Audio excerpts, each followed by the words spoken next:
کندهار ښار کې د ترانسپورتي اسانتیا برخه کې د دغه ولایت د ښاروالۍ نوې هڅه مسؤلین وایي د 2 میاشتو په موده کې به د 15 میلیون افغانۍ په ارزښت د کندهار ښار 15,000 متره مربع ویجاړ شوي سړکونه پیناکاري او له سره ورغوي.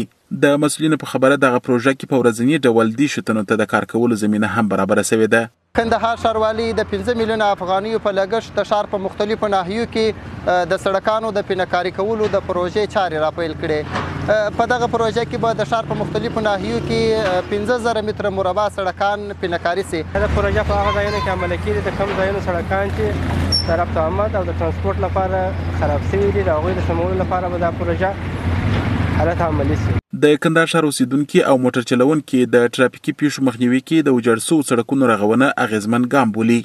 مشکلات جمپونه ډېر و په ښار کې کډې زیاتې وې په ډمبرو باندې. اوس کور ودانه ښاروالۍ دغه کار شروع کړی دی، د ډمبرونه جوړي، نو موږ ډېر خوشحال یو. اس مشکلات جوړول چې ټکرونه منځته راکړل وروره، یو د بل کراس کوي ټکرونه او د موټر عوارض موږ خپل د ټایرونو او دغه عوارضونه مو د موټر د ډېر پکې کېدل. اوس شکر الحمدلله کار شروع دی.